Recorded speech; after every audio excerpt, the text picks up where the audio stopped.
Yo, hey Sam. Something that I do that tightens them up, or that I've done in the past that has created success here, is basically just take a small punch, and I have a little tiny punch here, but it could pretty much be any punch just with a sharp head, even a like a centering punch.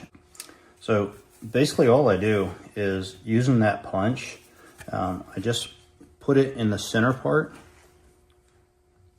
of, so it's real, like it's a little sandwich piece here, and they're brass, so they're really fragile and they can't really take a hard hit. But from here I just center it on there, and then I use another punch as a hammer just to kind of tighten it up a little bit, and a lot of times that'll solve the problem. That'll tighten it right up and it'll be good to go.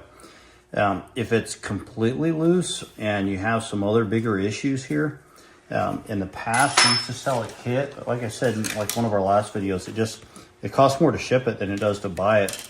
You can see a close-up of these little screws here. So these work really great too, and they fit right in the Gatling gun plug well, and I actually really like the ridges too. The Gatling gun really clicks onto it there.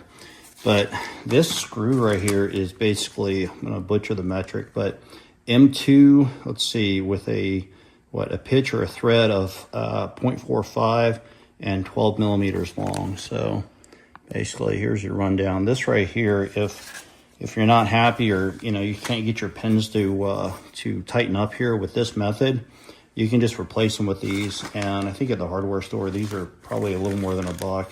It's been a long time since I bought them, so it's just, they don't cost a whole lot, that's all. So, and that's it, just get the adjoining nuts that go with it too. All right, thanks a lot, man.